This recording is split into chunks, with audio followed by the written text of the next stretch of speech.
자, 8시 10분이 지나서요. KBS, MBC, SBS 지상파 3사가 출구조사한 내용을 지금 저희도 화면에 띄웠습니다. 더불어민주당 이재명 후보 51.7% 득표, 국민의힘 김문수 후보 39.3%, 개혁신당 이준석 후보 7.7%. 출구조사 결과를 보시면 51.7. 사실 출구조사 결과대로라면 역대 최고 득표율을 그렇죠. 기록하게 되는 거고요. 김문수 후보는 40%에는 미치지 못했으나 막판 보수 결집이 일어났다라고 볼 수 있을 정도의 숫자는 또 보입니다. 39.3%. 이준석 후보는 앞서 말씀드린 것처럼 10% 근처로 진행이 됐던 그 여론조사 공표 금지 기간 이전에 9% 10% 나왔던 부분이랑 비교를 해보자면 확실히 3차 TV토론 발언 여파가 있었던 것이 아닌가라고 볼 수 있는 7.7%로 출구조사 결과가 현재 나와 있습니다. 이게 아까 얘기했던 우리가 만들었던 뭐 그래픽이라는 거예요? 어디에 뭘 내가 대단하다고 얘기를 해줘야 되지? 어? 진짜 무슨 뭐 그래픽 만들다더니 뭐 한 거죠 도대체가 지금? 지금 보니까 급하게 그냥 숫자 때려 쳐 넣었는데 볼 수 없나요? 있어요. JTBC 지금 읽어드리면 JTBC 예측조사 이재명 50.6%, 김문수 39.4%, 채널A 예측조사 이재명 51.1%, 김문수 38.9%, MBN 예측조사는 이재명 49.2%, 김문수 41.7%. 이렇게 따지면 예측조사 중에서 JTBC가 김문수에 대해서는 많이 거의 근접했고 그 다음에 채널A가 이재명에 대해서는 또 근접했어요. 51.1% 이렇게. 그리고 MBN이 상대적으로 좀 더 김문수 정확하지 후보가 않네. 더 많이 나온 걸로 나와 있고 MBN만 지금 과반이 안 되는 걸로 이재명 네, 후보. 49.2로 나왔죠. 근데 그 방송사들은 이 방송 3사건을 못 쓰기 때문에 자기들이 하는 거죠. 자체적으로. 그래서 이게 이 샘플 수도 다르고 드리는 비용도 다르기 때문에 숫자의 차이가 분명히 있을 수밖에 없다라는 것입니다. 그래도 이 정도면 JTBC 것도 그렇고 채널A 것도 그렇고 어느 정도는 맞췄다고 봐야 되죠. 자, 지금 이제 숫자가 나온 거 총 투표 총 득표 내용을 지금 출구조사 결과로는 우리가 화면에 지금 띄워놓고 있는데 권영국 후보는 1.3%. 이거 우리가 아까 맞춘 거네요. 선전했어요. 선전했어요. 자, 출구조사 결과가 이렇게 나왔으니까 이제부터는 뭐 편하게 시간을 좀 두고 앞으로의 이야기를 해야 될 것 같습니다. 이렇게 되면 실제 개표는 아시는 것처럼 8시 반부터 시작이 되고 정상적인 개표가 좀 어느 정도 숫자가 나올 정도 되면 그러니까 밤 10시 정도는 돼야 뭐 개표가 본격적으로 시작된다고 본다면 자정 전후로 해서 유력 여부 그리고 새벽 1시에서 2시 사이 당선 확정 여부가 나올 것이다라는 예측들을 하고 있습니다. 뭐 의미가 없습니다. 출구조사에서 이 정도 차이가 나버리면은 이게 뭐 뒤집어질 가능성은 없다. 가능성 거의 없다고 본다면 자, 민주당 이재명 후보는 바로 내일부터 임기가 시작이 되는 거잖아요. 이렇게 그렇죠. 그러면 임기 시작과 동시에 해야 할 일들이 지금 산적해 있죠. 그래가지고 이제 지금 총리는 누가 될 것이다. 뭐 이런 얘기가 지금 계속 나오고 있습니다. 총리는 시간이 오래 걸리고요. 제일 먼저 해야 될 일은 비서실장하고 대통령 비서실장, 총무비서관, 그다음에 총무비서관실의 선임행정관. 여기가 이제 제일 중요합니다. 그래서 상징적인 장관 자리 몇 자리. 이승준 기자 왜냐하면 대통령 취임을 하게 되면 현충원 참배를 갈 때 옆에 함께 서시는 분들 이 정도의 그림은 좀 일찍 만들어져야 된다는 거 아니에요? 그렇죠. 그렇게 만들어야지 이제 좀 메시지도 되고 뭐 일단 말씀하신 것처럼 비서실장 그다음에 뭐 총무비서관 당연히 인수인계 받아야 되니까 있어야 되고 아마 안보실장도 가능하면 좀 해야 되지 않을까. 왜냐면 당장 지금 뭐 트럼프 관세 협상이나 이런 게 있다 보니까요. 그래서 그런 분들에 대해서 발표를 하고 아마 총리는 뭐 문재인 전 대통령 때는 그 당일날 오후에 발표를 하긴 했더라고요. 그래서 아마 오후에 뭔가 발표 제대로 지금 이재명 후보가 그렇게 말했대요. 대통령 당선이 되면 향후 인사 관련해 가지고 제일 먼저 해야 될 것이 국무총리 그리고 대통령 비서실장 수석들에 대한 인사다. 그렇죠. 그래서 지금 얘기 나오는 사람들이 몇몇 한마평이 있는데 오늘 밤새입니다. 아마도 그럴 것 같습니다. 근데 이미 다 정해지지 않았을까요? 솔직히 말하면. 그러니까 내정이 있을 것이고, 내정이 있을 것이고 제안했는데 고사한 분들도 있을 것 같고, 뭐 다양한 뭐 가능성들은 있겠죠. 어찌 됐건 인선 발표가 언제 날지. 그렇다면 이게 사실은 첫 번째 보여주는 인사라는 건 메시지잖아요, 결국. 그렇죠. 그럼 차기 정부가 뭐 해야 될 과제는 굉장히 많죠. 지난 3년간 망가진 게 너무 많기 때문에 네. 그 중에서 후보가 계속 강조했던 건 결국은 민생 경제였던 것 같습니다. 이재명 후보가 이제 당선자가 이제 곧 되는데 그 대통령이 되네요. 당선자가 아니에요. 여기는 바로 이제 대통령이 당일 되겠죠. 취임식을 진행할 이재명 것이고. 대통령이 되면은 본인이 했던 말씀대로 정파를 떠나서 무조건 유능한 사람을 쓰겠다라는 이 부분이 뭐 저는 가장 중요하다라는 생각이 들고요. 예. 우리가 이제 대통령제 국가에서 장관에 대해 가지고 과잉되게 이렇게 기대하는 경향이 있는데 원래 대통령제 국가에서의 장관은 미니스터가 아니고 세크리터리에 불과합니다. 결국은 대통령이 모든 책임을 지고 만기칠람 해야 됩니다. 예. 그런 부분에서 대통령과 코드가 맞는 사람, 대통령이 부리기 쉬운 사람으로 쓰는 게 저는 장관 인사는 적절하지 않나 이런 생각이 들고요. 다만 이제 쓴소리를 한다거나 이런 사람들은 오히려 청와대 참모라든가 평상시에 자주 만나는 그런 또 관계들로서 만들어가면 된다고 생각합니다. 그러니까 레드 팀도 분명히 필요하다. 네, 그렇죠. 그 우리나라의 이제 헌법기관으로서 경제자문회의가 있는데요. 예. 사실 유명무실화 돼 있거든요. 그런 자리에는 평소에 나하고 관계가 없더라도 경제적 식견이 높고 쓴소리를 하는 분들 그런 분들 배치해가지고 쓴소리 좀 들을 필요도 있습니다. 근데 어쨌든 이름은 계속 한마평에 올라온 사람들이 이렇게 있어요. 한번 이야기 한번 해보세요. 정동현 의원, 그다음에 박지원 의원 등을 이제 총리 후보자 정도로. 박지원 어르신은 아니신 것 같습니다. 제가 보기에는. 아닌 것 같지만 어쨌든 그런 얘기가 있었다는 얘기고요. 그다음에 그리고 비서실장도 험합평에 오르시는 분들이 있죠. 네, 있어요. 예. 일단은 이석연 전 법제처장, 그다음에 이창효 한국은행 총재, 박영만 전 대한상공회의소 회장 이 사람들이 지금 총리 후보자로 언급이 되는. 경제인까지 포함이 되네요. 예. 그리고 대통령 비서실장에는 박찬대, 이해식, 김민석 의원 등 지금 올라가고 민주당 있고요. 의원들 중심으로. 원외 인사라는 홍익표 전 의원, 그다음에 구윤철 전 국무조정실장 등등이 얘기가 되고 있고요.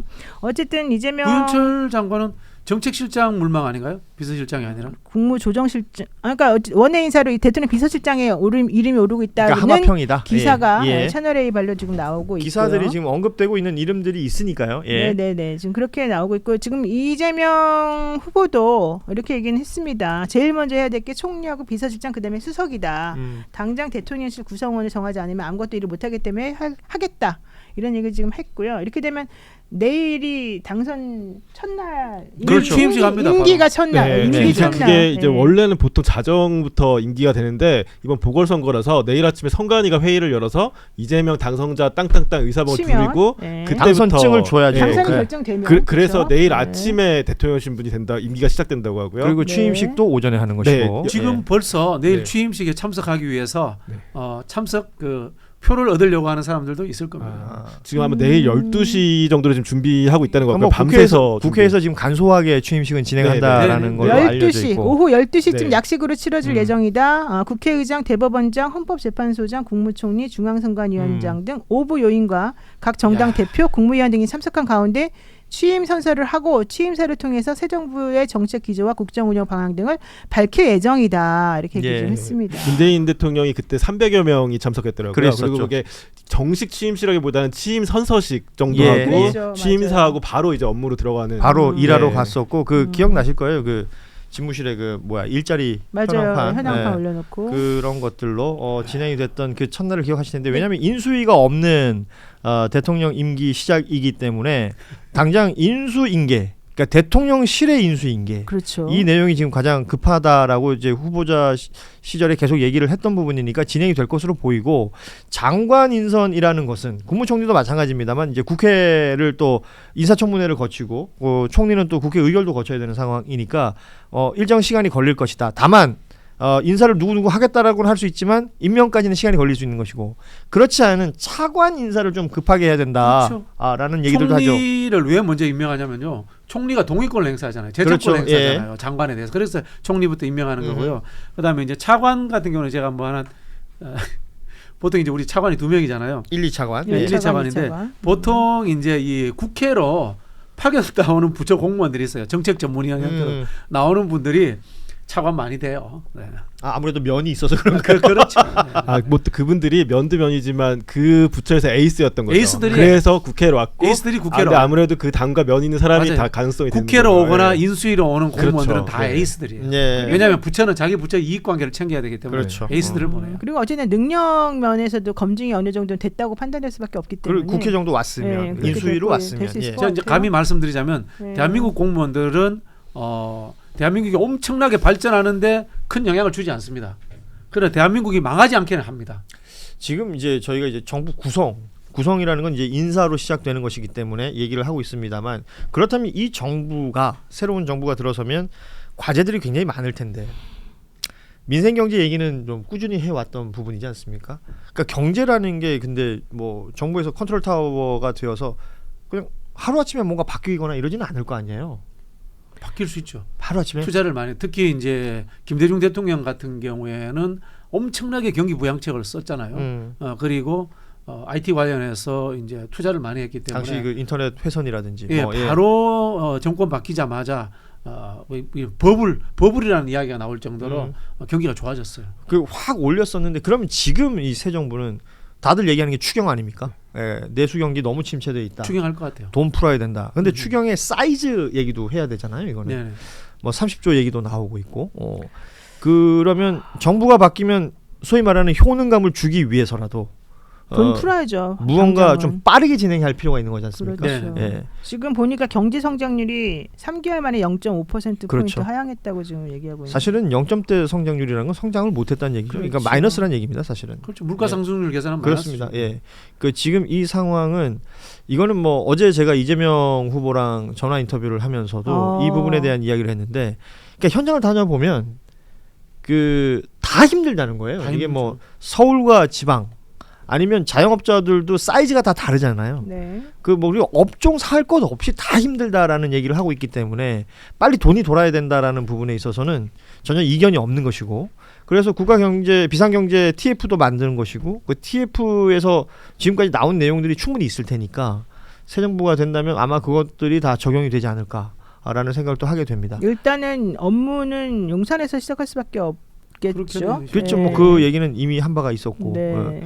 대신 그 용산에 머무는 시간을 좀 줄일 필요는 줄인다. 있다. 네. 그래서 청와대 보수라든지 이런 것들도 좀 동시에 진행이 되지 않겠느냐. 이제 라는 청와대 생각이 개방했던 문제를 어떻게 되돌릴까? 그렇죠. 하는 그게 이제 좀 네, 근데 뭐 제가 듣기로는 기술적으로 어렵지 않다고 하더라고요. 이게 이제 시간의 문제긴 명분의 한데, 문제죠. 명분과 시간의 명분과 시간의 문제인데, 이제 기술적으로는 다시 복구하고 하는 거는 뭐 경호처나 이쪽에서도 크게 문제는 안 될 것이다 얘기는 하고 사실 있어요. 왜 네. 그러냐면 그 청와대 개방을 했다고는 합니다만 거기는 원래 개방돼 있던 곳이었어요. 맞아요. 그리고 업무동이라든지 뭐 여민관 네네. 이쪽은 뭐 여전히 개방되지 않았었고, 그리고 이제 관저 문제라든지, 그리고 이제 업무동의 효율성을 위해서 건물 하나 정도를 더 지을 필요는 있다라는 얘기가 있었기 때문에 많이 더 지어야 됩니다. 예, 이런 것들이 동시다발로 좀 정리가 된다면 기존에 있던 청와대 시설을 쓰는 데는 큰 문제가 없을 것이다. 그렇죠. 3-4개월 정도만 아마 정비를 하면 그렇죠. 될 것 같다. 예. 얘기는 합니다. 저는 아주 큰 청와대를 원합니다. 저기 뭐 그 사이즈의 크기가 아니라 일을 하기 위한 많은 사람들이 배치돼야 된다. 그게 대통령제 국가의 본질입니다. 본질이고요. 그 이때도 저 표현 싸구려 보수 평론가들이 그런 이야기합니다. 뭐 작은 정부 이런 이야기하는데 그 얘기 레이건 많았죠. 정부 때 작은 정부 아니었습니다. 절대 컸죠. 작은 정부 예. 아니었고요. 엄청 큰 정부였고요. 그럼 부시 정부는 작은 정부 아니었습니다. 결국은 무능한 정부가 작은 정부입니다. 윤석열 정부가 제일 작은 정부였고요. 예. 박근혜 정부도 작은 정부 아니었고 이명박 정부도 작은 정부 아니었습니다. 윤석열 정부는 사실 처음에 작은 정부 그렇게 홍보하다가 임기 후반부에 계속 늘려갔죠. 어디가 맞아요. 작습니까? 네, 그래서 아. 커졌어요 사실. 네. 그래서 그런 거예요. 그 국민 기만이라는 겁니다. 용산으로 이전하는 게 인수위 첫 번째 이벤트였잖아요. 네. 그때 직접 그 무슨 조감도 같은 거 본인이 막 브리핑하면서 했던 그 금액이 실질적으로 얼마까지 뻥튀기 됐는지, 그리고 그건 지금도 ING예요. 그렇죠. 예. 우리가 이제 뭐 제왕적 대통령제라고 비판을 합니다만은 현실이거든요. 현실을 인정한다면 제왕입니다. 그만큼 많은 권한을 갖고 있기 때문에 보좌하고 옆에서 도와줄 수 있는 사람들이 많은 인력이 필요합니다. 그걸 인정을 해야 되고요. 저는 오히려 부처가 사이즈가 작아져야 된다는 주장을 하고 싶어요.